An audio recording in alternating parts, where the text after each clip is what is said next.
Welcome back to Business Balls and Banter, and today we're joined by the lovely Nicole from G4 Claims. Hello. Thanks so much for coming on. Can't wait to hear all about your... Thanks for having me. It's an honour to be asked, especially with the lineup of guests that you've already been putting up there, guys. I couldn't believe it when I was getting asked. I was like, oh. I watched the one with Jordana for last week. She actually done my wedding. Did she? She was the events at my wedding, and she was huge then, and she's even bigger now. So I was like, oh, amazing. And she's just a lovely person. She's such a good person. She's amazing what she does. She's a skilled woman. I can't wait until for my E in the Park.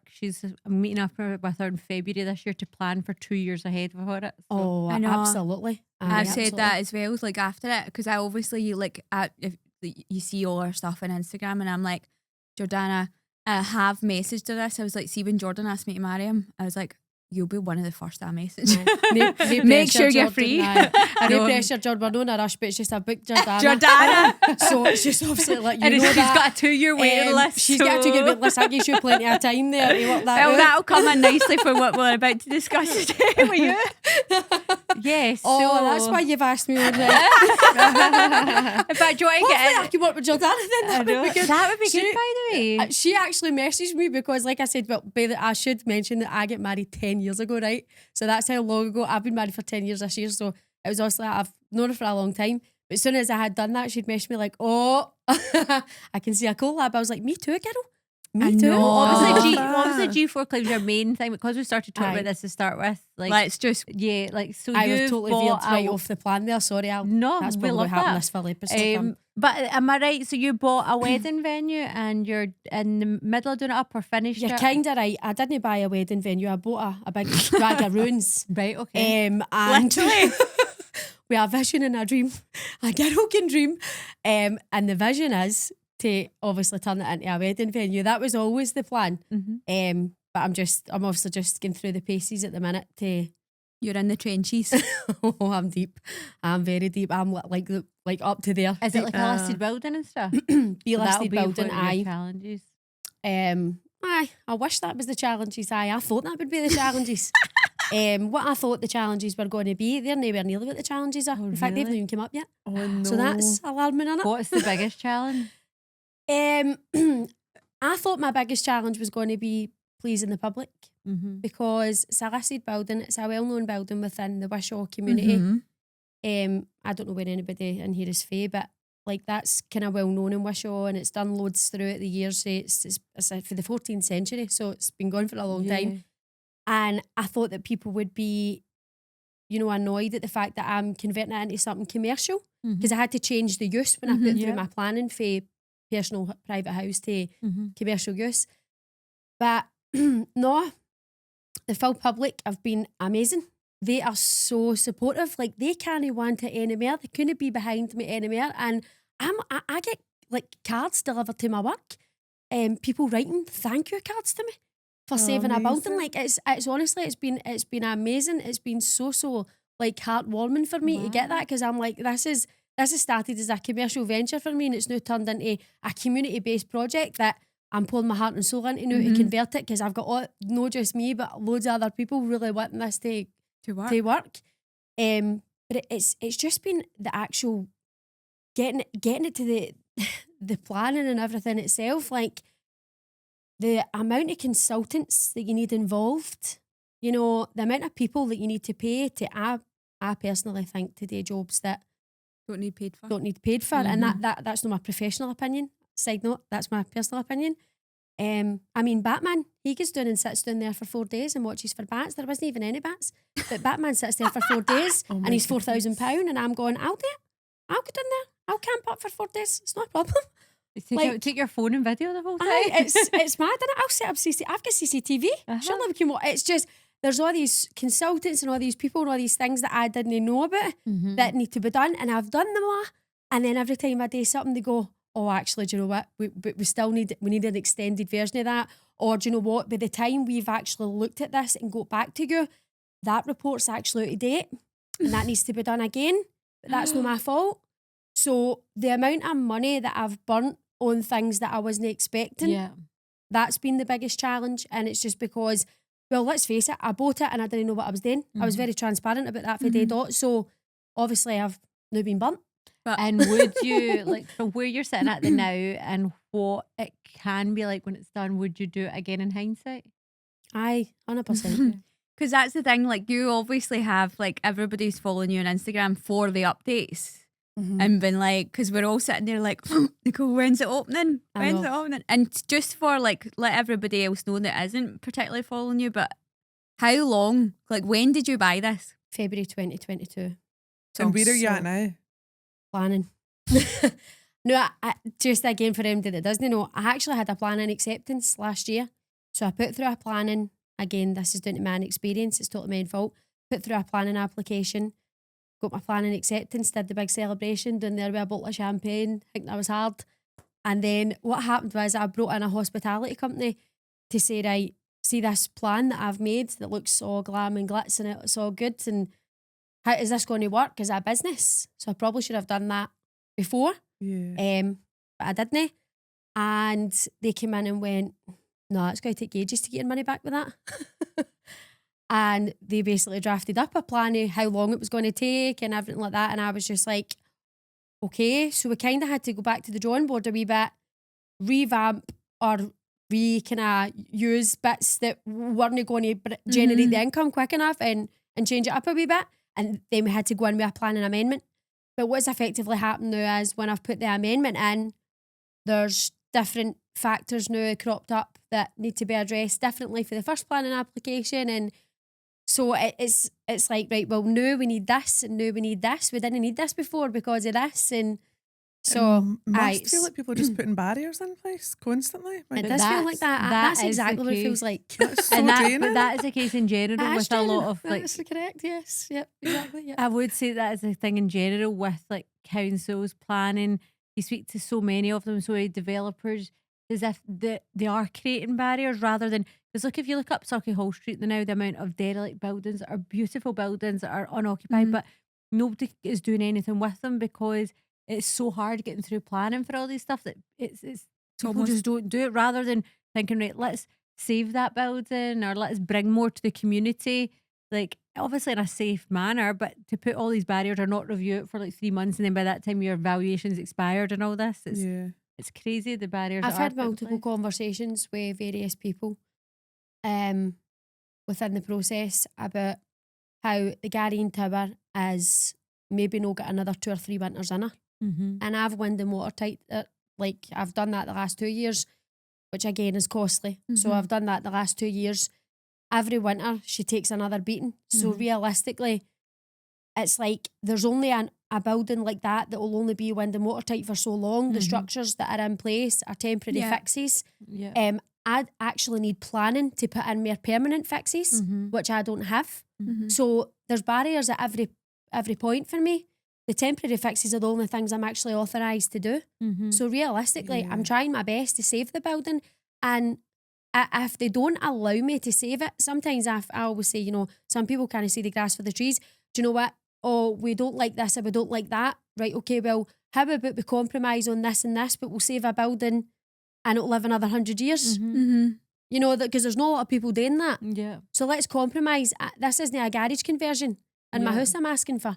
Do you know what I mean? I'm trying to convert a 14th century B-listed building for you. So let's just Also for the area. let's take the rules and look at them a wee bit and see if we can work with them and compromise. But it doesn't seem to be a case like that. I think everybody's just, these are the lines and we need to all follow them. And listen, it is what it is. And I've been working with them recently, what about the last 4 weeks or so. There's been developments. I have put updates up to say that. But it's really hard because I'm doing it now. You kind of flannel a wee bit because I'm like, there's only so much I'm allowed to say or share, because realistically it is all confidential and I need to keep that. And believe you me, I can't wait. See, for the day that I get that news, I'll be busting at the seams. I'll be chapping doors to tell people what's going on. Do you know what I mean? Because I'm busting at the seams to tell people the ideas and the branding and everything that we're working on behind the scenes is amazing. And I just can't wait to share it all. But I just can't right now. So yeah. Oh, no, that's exciting. Then. aye, it's exciting. There's exciting times, and then there's a lot of low times as well. So a when lot that's, of lows. There's not enough highs. when that's finished, we'll need to get you back on then to tell us know, all I about that know. adventure. Do you, Hopefully, I'm still breathing. what have you got a rough time scale? I've had tons of time scales, Vicky. No, so we're Well, no. if I got timescales, I sure have. They don't matter. They mean absolutely zero to anybody else, so there's no point in me even sharing them. But thanks for asking. Thanks for We can caring. start. We can start getting the wedding bookings in for you. That's what I'd love to do as well. I'd love Right, to okay, do we that can't as do well. that now. Absolutely. Phone Jordan the now. Get him on the phone. Just let him know. Jordan. Listen, it might be up and as ready. well. There's a venue booked in Jordana. She's so booked They're as on well. speed dial. Just waiting on you, dear. Just waiting in the ring, that's it. And so, like, for anybody else who doesn't know the full story, so G4 is for me one of the most recognised brands. But tell us where it all started. So my dad used to, for him that doesn't know what G4 is, we're an accident management support service, so provides a service to you when you've been involved in an accident, hire cars, personal injury claims. So my dad used to work for other companies doing this, like Avis, you know, the rental car company, and all, they all used to kind of do this, right? And he was the kind of manager for Scotland, so he used to go out and kind of sell the service, if that makes sense, to body shops and things. And he got made redundant and decided, you know what, he was just going to try and do it himself. At the time I worked for South Lanarkshire Council. I was like a modern apprentice in there, so I just left school, went in there, I was doing a modern apprentice, and I was doing night school at uni over in Hamilton. It's not even there now. But College. aye. So I was in there, and my dad was like, will you help me with all my admin and stuff like that? So I was helping him at night, and he was going out and selling it during the day, and I was doing all the admin at night.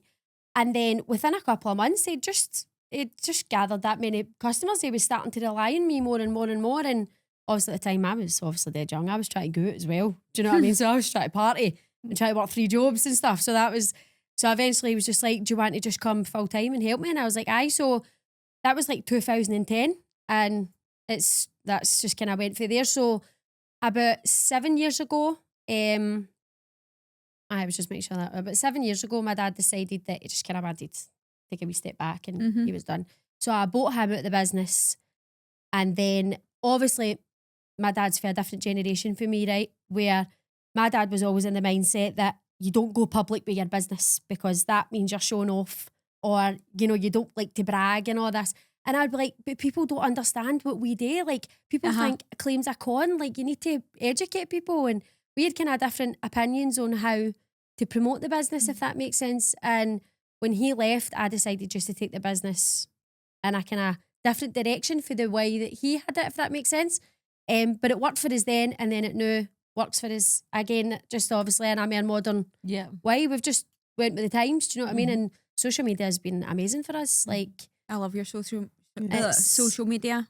We need it. It's educational for people. It's trying to re-educate people. You know, that's one thing that I'm probably the most proud of, like, within the business, like changing that industry and taking it out of that taboo bracket. You know, you can claim, that's not illegal. You know what I mean? You don't have to use your insurance. Like, trying to re-educate people that that's okay, because people would look at you as if you were dirty. Do you know what I mean? Like, it's... So see on that, like, and this is just for like a novice like myself on this, like, so go into that a wee bit further for me, because I would say, like, I am sick of getting calls from claims teams that's saying you've been in a car crash. I'm like, no, I've not. Like, so what is it that's like what do you? I know you explain what you do, but it would be different. Basically. Yeah. Right.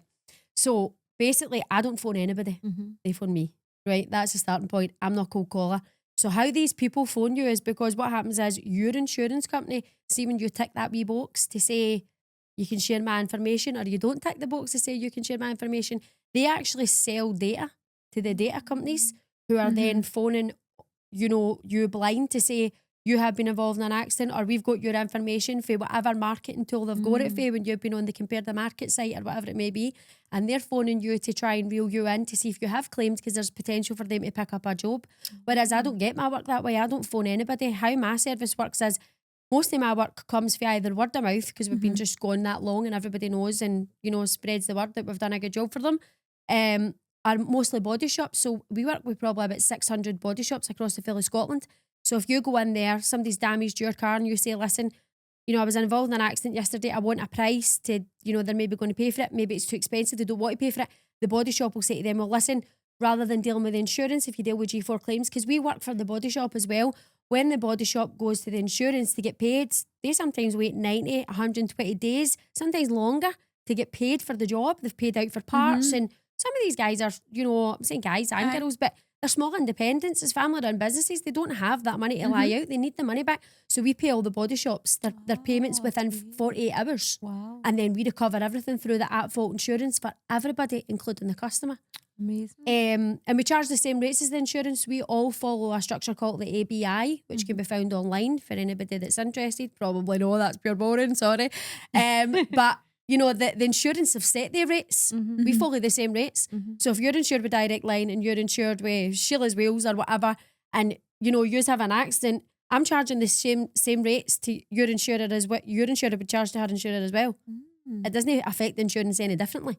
So I'm then working doesn't- with them, not against them. It doesn't, sorry, I interrupted you there. It then doesn't show as a claim. So if you're not at fault and you use me and we use the at-fault insurance company directly, it won't affect your policy. Right, okay. So that's the purpose of using the at-fault instead of using your own insurance. And then does the customer pay you? No, we charge our services directly to the at-fault insurance company. Right. So we just bill them the rates and everything like your insurance would, and we don't Yeah. take an excess or anything because obviously it's not your fault. So why should you pay any money? Oh, brilliant. Well, that. So your services are free. I didn't even know that was an option, to be honest. If I had to bump my car, which I have done a couple of times, Marty likes to abuse me about it, then every single time I've just phoned my insurance company straight away. I didn't even know that there was that Does that process. not or affect that your option. insurance? Probably. Aye. I'm so shit with stuff like that. to be honest. I scratch. I drove into a wall on Wednesday. Oh. I know. Can you help? She's No. not a magician. Just asking for a friend. Asking for a friend. Sorry, Hen. I know. Maybe next time. Aye. You get your wedding venue, but I can't deal with that. So obviously with social media, how do you deal with the pressure and the criticism? Because you've obviously got G4 Claims, you've got Gary and Tower, and you've got quite a few projects as well. Like, how do you deal with that? I just ignore it. Do you? I always feel like, see people who sit and have time to go and bring other people down, they're not even anything I care about anyway. Yeah. Because I genuinely do not have, you just said it yourself there, I'm spinning a lot of plates, right? And it's my fault. Obviously, I'm not saying that's a bad thing. I'm spinning a lot of plates. I don't have time to sit and read about Joe who's sitting in his mum's basement. Do you know what I mean? Trying to tell me how to do my job or how I'm not very good at my job. I'm like, I'm sorry. I don't really have time to deal with that. See, constructive criticism, I'm happy to take that. See if somebody phones me up at my office and says, you know what, Nicole, I wasn't very happy with you and your service because X said and Y, I will go out my way to fix it and make you feel better 100% because I want people to be happy with the service I'm providing them. But see if I'm on social media and somebody's bashing me because I've not built that Gary and Tower quick enough, I'm like, I'm sorry, Karen. Do you? Karen. Karen and the Darren. It's always a Karen. Do you know what I mean? I'm really sorry about that. There's nothing I can do. You don't really know what's going on out here. Do you know what I mean? Do you get a lot of backlash? Aye, now and then. Do you know what I mean? People message you. You've got a big nose, not Do they? Oh, random listen. ones, which is really actually quite cheeky because I don't think I've. You don't have. I'm just I've looking got a at lot. you, notice You're tiny. definitely no. not. You go, what? What if no? It was somebody. No, you do. You get the odd time. Listen, I get. You get. There's more positive than negative. Put it that there way, is. and that's good because I know that a lot of people on social media get a lot of stuff that isn't. I see videos all the time. People like the negativity I got in my last video, and I'm like, what? Like what for? But I Dickies are don't just get all that. these creeps that want to see her legs and her tights. That's a total compliment. What's wrong with that? But they're all creeps. Can I buy your dirty Listen, tights, there's no babe? such thing as bad press. That's what I always say. There was somebody, but I was Your like, nice legs and that. Good. there was I got, what was it the other day? Look at, what's that ridiculous walk? And I was like, and then in the back of my head, I was like, do I walk funny? And I was like, who the fuck cares? Like, I was just, and what? I've got one leg bigger than the other. Do you? No, I've never No, noticed you've got a funny I look. I haven't got a funny walk. I actually haven't. Was In my it a head. guy or was it a lassie? User 95250, Aye. like sitting. It's It's probably the same probably- guy in the basement. That's what I'm saying. It's probably Joe in his basement and he's been practicing his heels on. He's not got as good a walk with you. So he's probably going, Jealous. jealous. How can I do that walk? Anyway. Aye, it is a lot, and like we actually said this earlier, like because we all do social media now, and it is obviously a big thing for business, regardless of what business that you're in. It's taking the highs and the lows with it. Like, yeah, it's good for business and everything else, but you need to have a wee bit of tough skin, like thick skin, 100%, and tough attitude towards it. Listen, I just always think social media is like, I do social media because I need to, because it is part of my job. Like, you're trying to shout about your service, like that. You're trying to educate people about your service. I need to do social media. It's such a big part of my job, but it's not the main focus in my life. Do you know what I mean? So, see whatever's going on in social media, I don't really care about it. I'm on there because I feel like it's part of my work and I need to get my work done. I love seeing other people's updates and developments, and I love supporting other people's businesses. That's amazing. That's the most amazing part about social media. But I'm not interested in people who just want to go in and bring you down, because I genuinely don't have time to worry about it. And I'm not going to put, I mean, I'm trying to save a B-listed building here. I really can't be worrying about somebody calling me a big nose. I don't have time. The nose reconstruction will come later, and this hotel's up and running, and I've got a lot more rich. So obviously you do your socials and all that, and that kind of helps you stand out from competition. But what else makes G4 Claims stand out from sort of competitors? I'd probably just say, to be honest, it's the service for me. I don't know if everybody would agree, but for me, it's the service. Like, we pride ourselves on a good service. I always feel like, you know, I'll maybe sit on social media and you see, you know, somebody's hair extensions get up and they look good, and you're like, oh, aye. You're having a wee look. If I walk into a salon and I see somebody sitting with the hair extensions, I'm like, oh, where did you get them? Your hair is stunning. Yeah. I'm buying them. It's physical, innit? It's like, somebody's you look good on social media, but if somebody's physically used your service and went, oh, by the way, phone G4, they were brilliant. Yeah. That's when you get business. So you can put what you want on social media. You can sing for the rooftops if you want, but it's about people enjoying your service and using it and getting good results, and then telling other people about it. And that's what I find works best for us. Yeah. And that's where I feel we probably do stand out for the crowd, because you're obviously getting that feedback and people are returning and people are sending other people. We get loads of work for loads, like word of mouth now. Like, that's predominantly a lot of my business. I think like with any service, see if you can make somebody's life easier. And I remember seeing that on your social media, and it was about, like, if you phone us, you get through. Like, it's not like phoning your insurance company, like, press 2 for this, press 3 for that. Say your name, like, and then you've not said your name right and all of this. Like, whereas actually, if I was given the option, 100% I'd be phoning you. I'd be like, can you deal with this, please? So when you like took over, how old were you when you? I'll say my real age. No, must have been, what, I don't know, 26 or something. It's so young. Wow. It's young to take on a big name business as well. To be fair, then it probably wasn't as big. We only had we've like tripled in size really over the last probably 5 to 6 years. But it was still doing well, if that makes sense. So it was, but to be honest, nothing really changed for me. I know that sounds mad, but just because my dad's part of the business was always sales. He was good at that. He went out and spoke to everybody, and you know, so I was always behind the computer. I was always doing the accounts. I was always answering the phone. So even when I did take the takeover, my job never really changed. And at that point, I had employed like another kind of person to go out and do the sales and stuff like that. So I never really went into that aspect of the business. Although I know everybody, and if somebody phones me about it, I'll sell it on the phone, no problem. But that was never my responsibility, and it's not really something that I've ever kind of took over, if that makes sense. So my job never really changed as much as obviously just had more responsibility. You didn't have somebody else to point the finger at. And when I originally seen when we were talking to Vicky and getting yourself in, I recognised the name. One of the things was from Motherwell Football Club. So you were involved with Motherwell, is that right? I were front of shirt for Motherwell, and so this will be our 3rd season as front of shirt with Motherwell. But before that, we were back of shirt. And I just love Motherwell. I think they're an amazing club. Like, has that been a team you've supported your full life? Or? No. I'm being honest with you, I don't support football at all. I don't like it. It's pretty awkward because a lot of people try and talk to me about football, and I'm like, it's because they see the G4. And you know, if I would sometimes we went to a work event not long ago. I know, drank too much. was on the train the next day. I had sunglasses on. It was raining. Do you know what I mean? It was one of the days, right? You get started, but obviously you're wearing G4 claims. I'm like, Nicole, why do you always do this? You insist in branding. Like, stop this. And a guy came out to speak to me on the train, and he was a big Motherwell fan, lovely, lovely, lovely guy. He was just chatting away about Motherwell, and at no point did I find the heart to go, I don't even know the new manager's name. I know. And I'm hungover, I so was like, please leave it to sleep. I know, they're great, they're brilliant. I was like, oh. And it's hard because like we work with Motherwell and they're just amazing. They're so good. They make you feel like a sponsor. Mm-hmm. You know what I mean? I always feel like, see if you're, because I put my money in quite a few clubs, like for different things. I do a bit with Rangers and I do a bit with Celtic and I work with Hibs. And I always find like Hibs and Motherwell they're so amazing to deal with. Like they're pure caring. They treat you like a sponsor.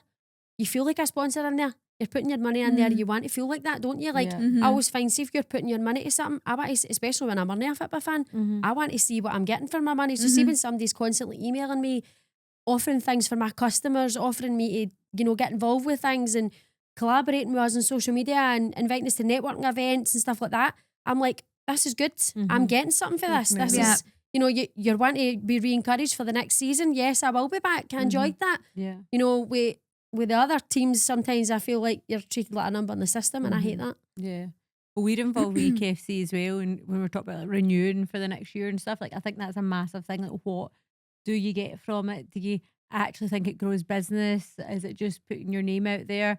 I'm still to really figure that out, if I'm being honest. But like, I do think that it's like we've talked about it with Rangers and Celtic as well, like whether we would want to get involved with them from a sponsorship perspective. But there's a lot of people we have spoken to that do say it just feels like you're a number. So I think being involved with local clubs, smaller clubs as well. Like we were at the Ayr United game the other day. We were invited to the director's box. It felt so lovely. They were all so welcoming. It was like such a nice wee day out. It is. And we get that, like, again, it's like, for example, Wednesday, I think it is, Hibs have invited us up and it's like a special, you know, you get into the director's box and lovely meal and drinks. And again, I'm not a football fan, but you get invited to certain events and it's like, it's just nice. It's nice to be there. It's nice to be asked. And I think it does make you want to reinvest. And probably makes you feel appreciated as well. Like they actually appreciate that you're supporting them rather than just. Do you feel like you get much business from the sponsorship? I definitely get brand awareness. Yeah. For me, because obviously I am and based around North and South Lanarkshire, that's where I predominantly am, but I see G4 everywhere. Like it's one of those things, like, and even at that, like what I know from people like Motherwell Wishaw is they are totally behind like their club as well. So like Motherwell's a big club for them. And having that in the G4, it's like one of those things where it's just it'll be a knock-on effect for people because they're seeing it all the time. Yeah, that's why I felt like Motherwell's such a good fit for us. Like I said, I'd already been back a shirt with them before, and when I get offered the paycare who was in the front of shirt before me, I kept saying to the guy who kind of ran that, they ran paycare if you like, but it wasn't the owner, I don't think, but Kevin, he's lovely.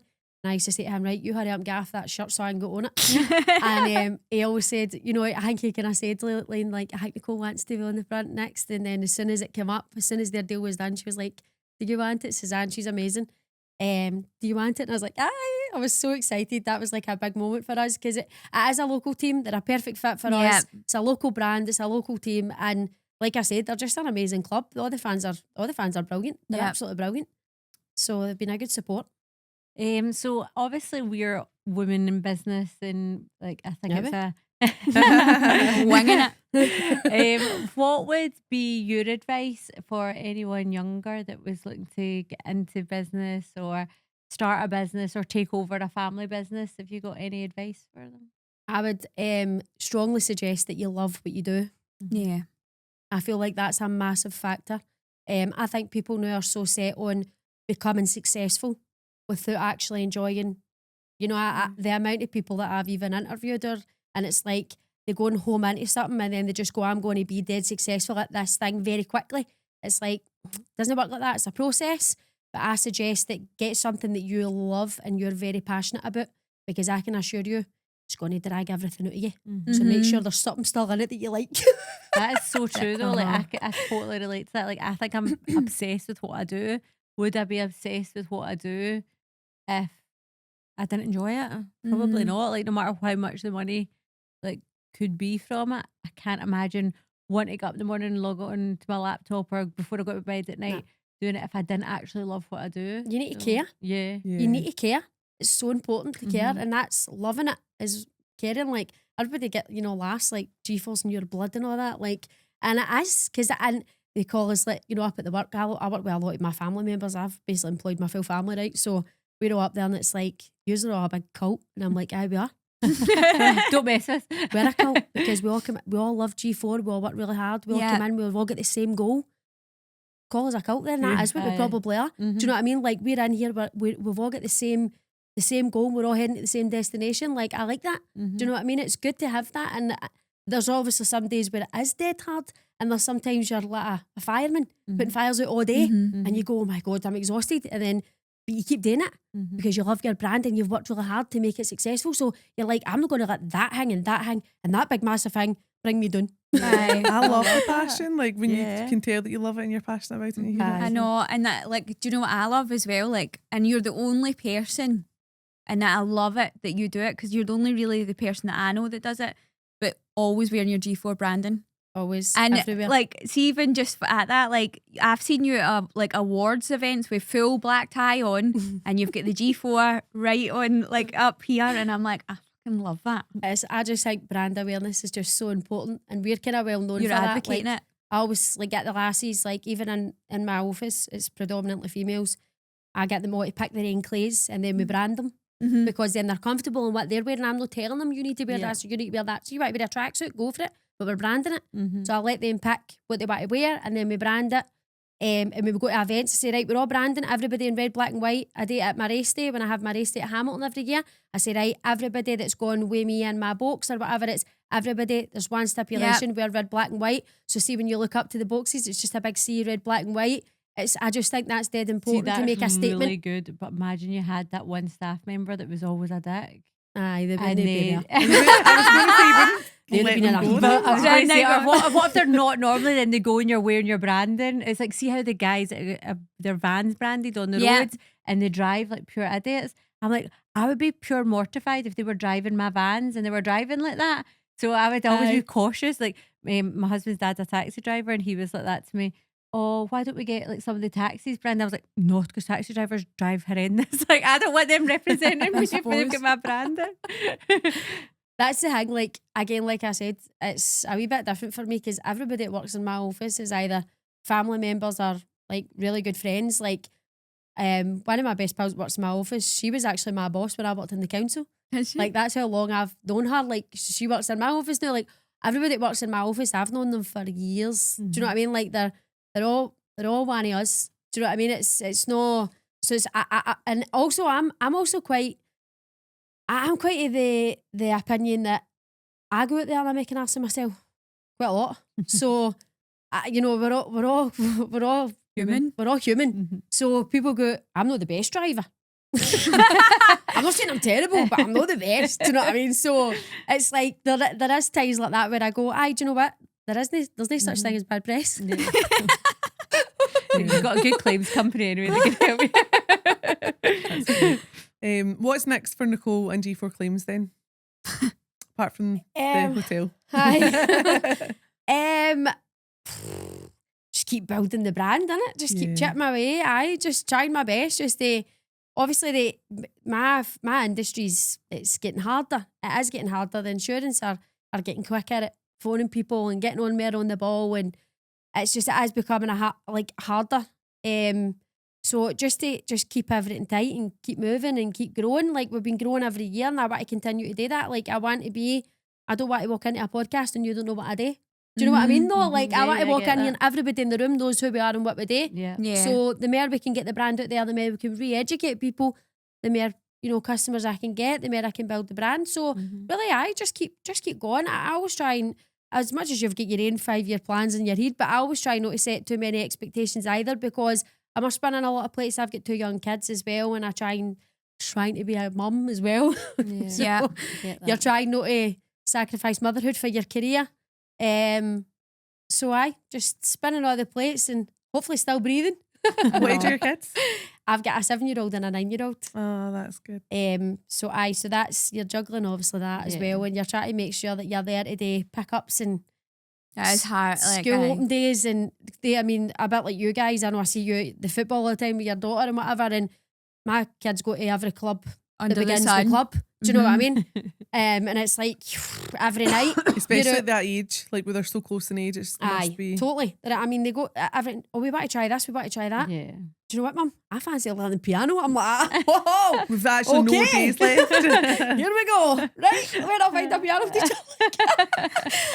I'm always in the mindset, because my husband will always say to me, Nicole, no, name her clubs, and I go, let her try it. Mhm. Let her try it. I She can might, she imagine might you end being. up the next bloody Stevie Wonder. Do you know what I mean? Let's get her on the piano, son. Come on. I'm always like, see, you want to try something? I'm going to try. See Yeah. if you didn't like it, they probably should have tried it. Like, so my daughter like, Mum, I want to try. Do they come to you and they're like, oh, that's just ask mum. Aye. Just Oh, ask aye. mum. Viola, I don't know. I'm like, let's go. No problem. Is your husband involved in the business as well? My husband works in the business side. Right, My husband okay. works in the marketing department in the business side. good. So, like I said, most of my family. And Is there's that- not a lot of HR in my building. You know what I mean? Emma's There's a the lot same. of you allowed. just shouting and people just listening. Emma's the same, and obviously Emma's recruiting, Emma and Marty are recruiting, and we're always a bit like, oh, Oh, we aye, really need that's to Are they consider gonna- who comes are into they this gonna office fit? because Because that yeah. whole thing about taking all your friends and family and everything, like we're recruiting for 2 people now, and we've had quite a lot of people apply that we do know, Mhm. and I'm always a bit like, is that risky? Because what if we take them on and they're not good, and then how do you get rid of them? Like, whereas if you take Mhm. them on and you do know them, I feel like there's an element of comfort because you know them, so it is like hard. I actually find the opposite, because I find that, see if it's somebody that you know really well, you can actually talk to them. Mm-hmm. Because I have very good friends in my house. I say, oh, come on, what you doing? Mm-hmm. That's not how we do things. Come on, what you doing that for? And it's like, It's easier. I think that's easier, because I've got respect for people and they've got respect for me, if Mhm. that makes sense. So I'm never saying that I'm not getting them into trouble. They're not Mhm. my children. I'm Mhm. just saying, oh, We could have been better at that. and then it's like, right, oh, they're like, oh, and then they beat themselves up because they don't want to let me down and I don't want to let them down. Like, that respect works both ways. My staff, you know, if they need time off or they need to go to the dentist or they're going to pick the wee one up because they're not well, bring them in. They would, you know, summer holidays, it's like aggression, my work. Mm-hmm. All the kids come to the work, and, you know, there's loads of flexibility, and we have that because the staff are good to me and I'm good to them. Mm-hmm. So I do find that works for me. I actually find the opposite. Anytime I've brought people in from the outside, doesn't work. But I think that's one of the biggest things that I want to do. And the reason being is I didn't have that flexibility or anything along those lines either. And I always say it the same, because I've got, like, one of the girls that's working for me at the moment is a baby and 2 dogs and whatever. And she's always like, oh, you know, worried. And I was like, tell everybody. I was like, 'cause see if I'm on the phone to somebody and I'm like, and this has happened where I'm like, there's somebody in the background, there's a dog or a kid or something like that. I'm like, oh, who's that? Mhm. But that's just the nosiness in me. And I'm like, that's real life. It doesn't mean to go say that you're going to do a job less. And I always say this when people say you give somebody an inch, they take a mile. I actually think it's the opposite. You give them they will not take the piss. If you give them flexibility, they will actually work 10 times harder for you. Mhm. And I think that is the case these days. Yeah. Whereas, don't get me wrong, there will be some people, but you'll have in your life friends, family, everything that you think, I will not hire you, and I don't like this and don't like that. But you're not going to hire every member of your family, I think you're are going to you? have that with the general public anyway. Like, Yeah. Exactly. realistically, you're going to bring somebody in, they're either with you or they're against you. Mm-hmm. Like, you're not going to, it doesn't matter whether that's a really Just good friend or. well, you know it quicker if it's a good friend or. Well, Yeah. You're not like, exactly. "Nah." Like, I mean, I've had that with me. I've lost some people along the way that I thought I could trust. You couldn't trust them. Well, do you know what? They messed me about. I shouldn't really have them in my life anyway. Then Mm-hmm. wasn't really a loss to me. Then is it? Mm-hmm. Yeah. Do you know what I mean? Like, it's been hurtful at the time, but then you've looked back on situations and went, well, that probably wasn't right, and that probably wasn't right either. But I was looking at that for a friend level, Yeah. and that really wasn't them being a friend to me, or do you know what I mean? So you do learn lessons along the way, but I think you're going to get that where, you know, I've had that with people that I've hired Do that I you didn't know. manage as well. your staff as well? No, I've got I've got an office manager, and then I've got Rihanna, who's like my absolute wing woman. She's one of the directors, and she's just amazing. She deals with all the holidays, deals with all the staff. She's That's what you she need. is. Everybody needs a Rihanna. Yeah. She's bloody awesome, honestly. She's Well, amazing. that's what, because we were talking about the growth of the business, and I think over the last probably, we've got a like shitty week, and one of the things that I think I've realised, where you have a bit of self-realisation, that I don't actually think I'm a manager. As much as I run the company and I think I'm a leader and I can lead by example and I'm a hell of a good broker, I don't actually think I'm a good manager. So, but I think that's all right to be that. Yeah, of course So it is. I think it's just a case of like establishing that and then bringing someone in to do the things that I'm not as strong as. Like I'm too much of a pushover, and I've just really realised that when it comes to I'm too much of a softie. But I think that's okay, and I think it's just like I think that's also just realising yourself. Like, I used to beat myself up about that. I've grew personally a lot in the last like 5 years, because I used to beat myself up about no being absolutely brilliant at everything, because I wanted to be, and I used to tell everybody I was absolutely brilliant at everything. Do you know what I mean? I still do to a certain extent, because I'm hard, but there is areas where I went, right, no, you need somebody else to help you with Yeah. that. Put them in place, and then you start to realise that there's things that Rihanna is amazing at, and it's came in. I've maybe done something a certain way, and she's changed it, and I've went, oh, your way is much better. Your way is much Yeah. easier. How have I not thought of that? Like, allow people to come in. I do that with some of my staff as well. We've changed some of the claims processes along the way, where my staff have made a suggestion and I've been like, no. And then eventually the suggestions went, right, we'll put that in place, and then it's worked, and I've been like, that's amazing. Like, sometimes you actually do need other people to come in and show you Give there is you a the better way, chance. and then you Yeah. go, oh, aye, that's brilliant. You don't have to be doing all that. Other people can actually be better at that.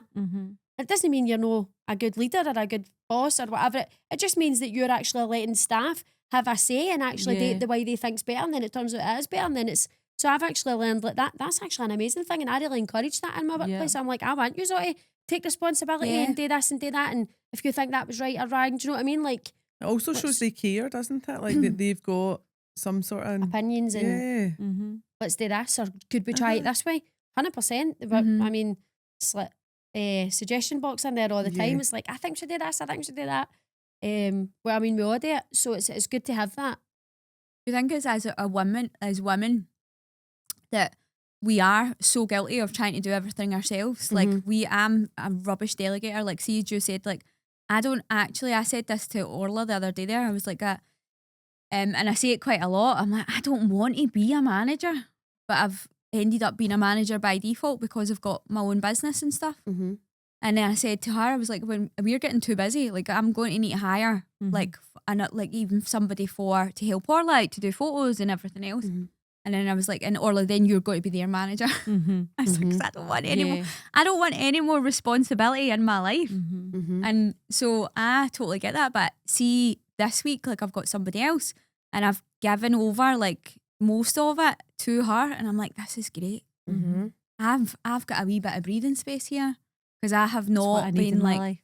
I need breathing space. It's good that you've allowed yourself to feel like that, though. See, like you've went, I've gave that out, and It's I've went, this feels great. Mm-hmm. I think as women sometimes we actually do the opposite, because I know that I do that. I say, that should feel great, but I'm feeling bad about that. Anxious Yeah. as anything. Aye. Is that okay for me to be doing here and I've not done that? Is that okay for me to delegate that? Like, would they be thinking that I should be doing that? Or they think that I'm lazy? Aye, that's what I do. You know what I mean? Like, you play with your own minds with that. And I do that all the time. I think if I've not got 15 jobs going on at the time, 25 screens open, and the phone is waiting with 5 missed calls, I'm like, I'm very quiet. As everybody That's right? actual me, by They the fell way. over me. That's Do you know what I mean? Like, actual that me. is my husband always says that to me. He's like, why are you like you're not happy unless you're severely under pressure? Like, your Monica vein is just potting out. And you're like, he's like, why is that? I'm like, I don't know what that is. Like, honestly, I literally feel like that was me Weird, innit? speaking there. That was it's mental. weird, isn't it? Is this a therapy session? Or is Aye, that's exactly what it is is. this therapy? Do you feel Is better? this Therapy for actually us every recording week. or is this therapy? Because I'm enjoying it. It doesn't matter to me. I'm enjoying it regardless. I'm really enjoying it But regardless. that's the whole point of it, is we want other people to come on as well and just go like this week I've been like, I don't want to own my own business. Like, I want to do hair or nails or something like that. Like, this week I cried the most I've ever cried in business. Like, and nothing major happened, nothing big. And I'm not a crier. Like She's not. She's I'm heart not. of stone. I'm not a crier. No I'm not a tears. cuddler. And one of my lenders actually phoned me the other day and was like, "Emma, are you okay? Like you don't. You like I put like a wee post on social media. It wasn't like people always say put stuff on social DM media, me. but it was like a wee thing that I'd said about how it's the hardest week in Yep, business. It I've was seen just it. to show that how Followed it, you're done it. like your business, because obviously we're winning these awards and everything looks great, but how like it's not always like that, and you do have some times where it's not good. And I did feel so shit this week, and there was nothing bad that happened, nothing major happened, but there was maybe like 15 things that just piled on top of me. Mhm. And my one of the lender's phone was like, "You all right?" And I just cried, and like he was like, "Oh," but he was so encouraging and so friendly and like lovely to me, but there's nothing in particular that happened. I just felt like he just got so on top of me, and this is why I probably that question or just came to me with the whole manager thing, because I do think that's like a big thing, and realizing that you don't need to be good at everything. That if you're not, like we're super busy, but I've got this thing where I need to be like, see what you're saying. If I've not got 25 screens open and doing everything, I do then. So I remember during the summer holidays, it was quiet, like compared to normal. We're still doing a lot of deals, and instead of me enjoying that quiet time, because it picks up straight after, I start being like, why am I quiet?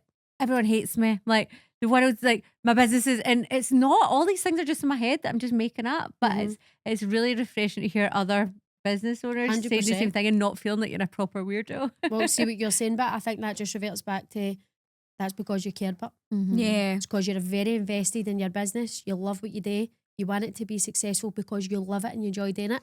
So you put so much pressure on yourself to make sure it's happening. And then when you have get staff, you put extra pressure on yourself to make sure that that business is going well and they're all liking it and they're all enjoying their work and they're all getting Yeah. flexibility and they're all happy and they're still getting their allocated lunch times. And you know, so before you know it, you've got all these other pressures, and that then leads back to the management thing, doesn't it? Because I don't really want to manage that.